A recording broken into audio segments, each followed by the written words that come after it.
Welcome back to Celtic State of Mind. I'm Paul John Dykes, and once again I'm joined by Colin Watt, Danny Kelly and Lawrence Conley to pick through the first 45 minutes of our league match against Motherwell. First and foremost, Lawrence, are you happy with that first half performance? Happier than I've been in a while. Looking good going forward. Still look a bit ropey at the back. Christie giving us all action. Moy in the score sheet. Frimpong, he's been better at picking out his final balls. Calmark and Brown playing a bit further forward.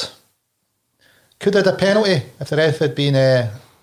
We would have had a penalty if it had been Cham on Ferguson, but since it was on a Celtic player, it's no pen on a jetty, is it?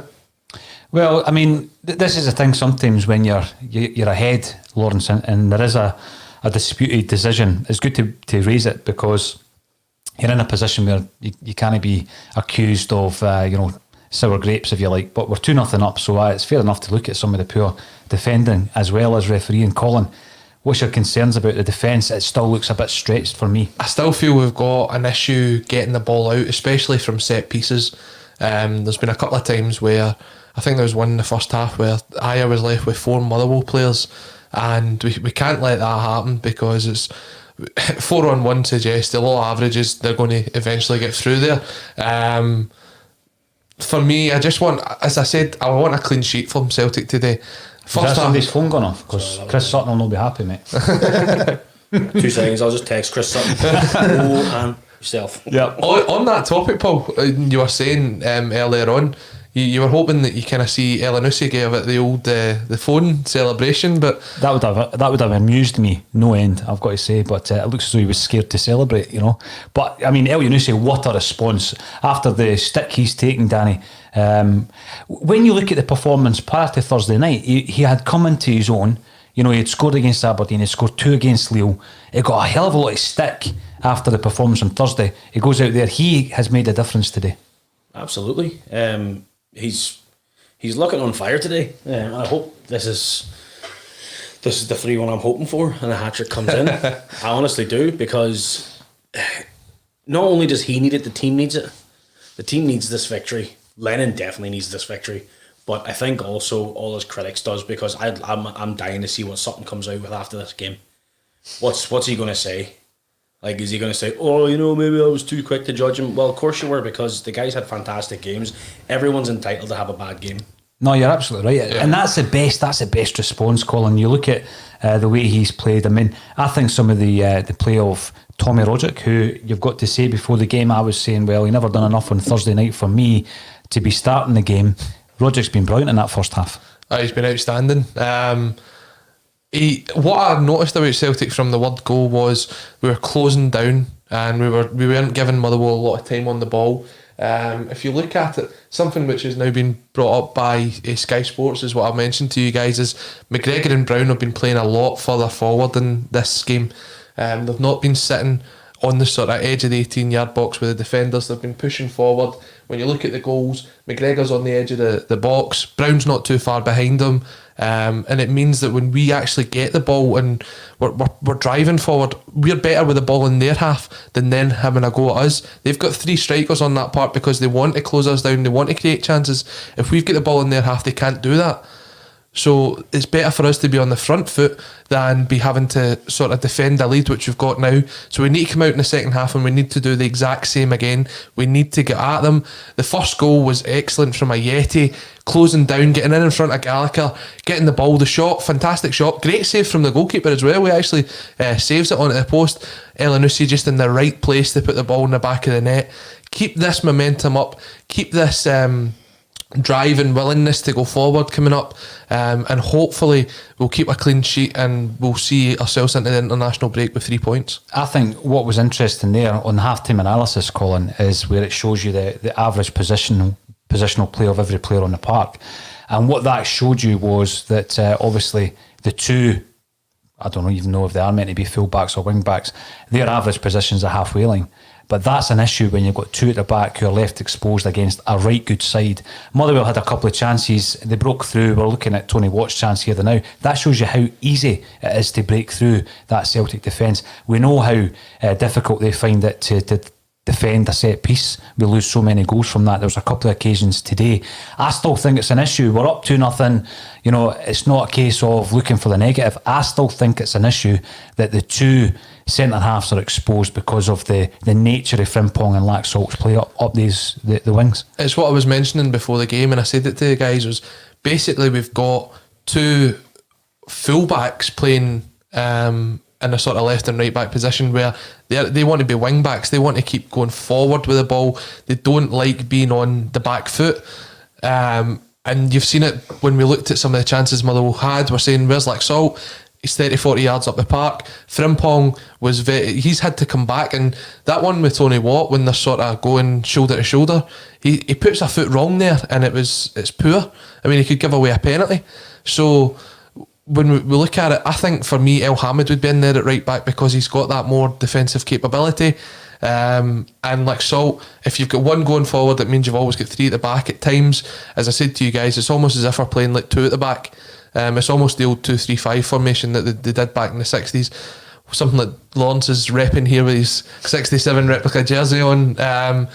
But we do have to make sure that when they get the ball, which they will, it's just the way football is, that we have that covered at the back and we're not leaving ourselves exposed with like Salt and Frimpong being 30-40 yards up the park.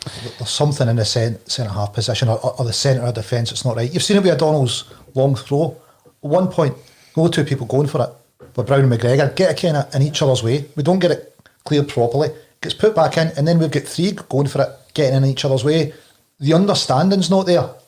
And does that come back with a more dominant centre half coming in after an international break when Julian's in, partnering with Ayer? Will that help resolve the problem? You know, when players are getting pushed up the park, does he really have the pace to drop back these days and make himself the third centre half? Would it be a switch to have Beaton? You know, if Julian comes back, can we push Beaton in to defensive mid for a while? Colin, you touched on that kind of while we were talking off camera. He's a more natural person to drop back and make the third centre half position, isn't he? He's a bit quick on Brown. I think it's always a good opportunity when the result is going your way, when you're watching a fairly improved performance. I'm not getting carried away with it. No. But we're playing Motherwell. If you play like that against a half-decent side, they're going to tear you apart at the back. That's the issue I've got. And that's exactly what has been happening, and in particular on Thursday night, to play with your two wing backs so far forward. I mean, there is an argument, and it was made last week, to actually play with two full backs in El Hamid and Taylor, with Frimpong and Laxalt further up the field, and you've got to work out how that works. But if you're going to play four at the back, you cannot leave your two centre halves as exposed as we've been seeing for most of the season, and we've seen it in the first half. If Motherwell had a bit of decisiveness about them or a top class striker, we wouldn't be sitting here 2-0 up, you know. And sometimes it's as easy as just a flighted free kick into the box and the Celtic defence is all over the place. I know they were offside on that occasion, but it just shows you how easy it was, like a hot knife through butter to get through that Celtic defence. So that's still concerning me, I've got to say that. Yeah, I'm going to enjoy a victory today if we're able to build on the first half, but that is still a concern for me. Now, there's lots of comments coming in relation to Tom Roderick's performance, and again, he blows hot and cold. I mean, he wasn't great on Thursday night, but he was being outstanding today. I would also like to say, in relation to Ryan Christie, it's obviously your lasting memory of Christie might have been the shot that he missed at the end of the game, but he's been in and about most of our creative plays, been involved in both goals. First one less obviously, but it's him that agitates the defender and breaks down the possession that Motherwell had at that time. Ayeti is on it like a shot. So I still think that Christie is one of our most creative players and one of our most important players. In terms of the actual mood of the camp, then you're looking at that. Celtic have been up for it from the moment they went on the field. We've been talking about changes of culture, changes of personnel, changes of managers. I mean, can this be the start of something? Is it another false dawn? This is my big concern, because we've showed signs of it previously against Lille and Aberdeen. We're showing signs of it again just now. Second half, would you make any changes? Sometimes it's good to make a change in a position of strength, to get players like Turnbull game time, Griffiths game time, so that, you know, we've got a wider squad to choose from. So, Colin, going into the second half, anything you would change from the first? No, I just want to see that same drive and momentum that we had in the first 15-20 minutes when we got ourselves into the game, and keep Motherwell on the back foot. As you mentioned, Christie, the shot at the end, that if that goes in, that's 3-0, and for me the game's done, which is frustrating, because if you get the game done by half time, then maybe you can look to the bench like you were saying, bring some guys on that need some game time. But what has to be said about Tom Rogic today is his footwork has been absolutely incredible. He won a free kick on the edge of the box where there was 4 Motherwell guys around him, and you could have booked 2 of them for the tackle that they put in. His set up for the second goal was fantastic, absolutely fantastic, and Frimpong did well to keep composed, hit the byline and then bring the ball back. Don't get to the 18-yard box and try and cut it back, hit the byline. It's been fantastic for me. Once you get that, hopefully get that third goal, then maybe take a look at it. Griffiths on fire at the minute, scoring a couple of goals. Turnbull, is this a game for him? He knows this park, he knows the team. Maybe you swap Christie out for Turnbull. You're not going to take Elyounoussi off at the minute, not when he's on a hat-trick. So definitely we hope today's a turning point and not just a paper over the cracks, but unfortunately it's just coming at the wrong time as we go into the international break again. The way I look at it, Colin, is I would do something a wee bit more bold than that, and I would actually introduce Taylor and El Hamid, and I would see what it's like to actually play with 2 fullbacks, even if that means you keep Frimpong and Laxalt on the pitch, although today's probably been Laxalt's worst game in a Celtic jersey, and I'm not criticising him for the sake of it, but he's been a lot less effective than in previous matches. But I would like to see Celtic playing with the 4 when the 2 fullbacks are not sitting on the halfway line on average. When we looked at that stat, that wasn't surprising for me. I thought actually they'd be further up the park. And have a look at that, because I think the defensive frailties Capello Mark is making the point via YouTube are quite glaringly obvious, even when we're beating Motherwell 2-0.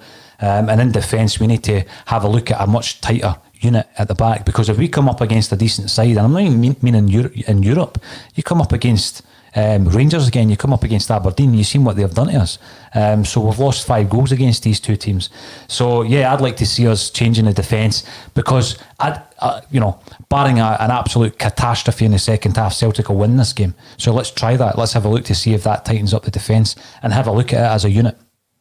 Yeah, game management has been critical for Celtic this season.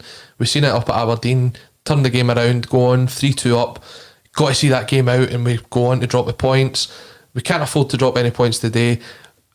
I've always heard the term that a 2-goal lead's the most vulnerable lead in any sport, because 1 goal and it changes the whole complexion of the game. So let's get out there, get the third, and then from then we can maybe look at making the changes. That's one of the sayings I never understand. Surely 1 goal's more vulnerable. But game management, you've touched on it. I think we need to get better at using the opportunity of the 5 subs better. We've got to see Griffiths at some point. Surely this game we don't go out seeing him. Whether it's, we change defensively, like you see Turnbull getting some minutes, whether we change fullbacks, we need to have a better plan at game management and using the 5 subs more effectively, rather than it seems to be in a bit haphazard or a bit old-fashioned. It doesn't seem as if we have a plan how we're going to use the opportunity for 5 subs. Well, that's the teams back on the park for the second half. Thank you everybody who's been tuning in on Twitter, Facebook and YouTube. Thank you Colin Watt, Danny Kelly and Lawrence Connolly. And join us again at full time for our post-match reaction. More hoops.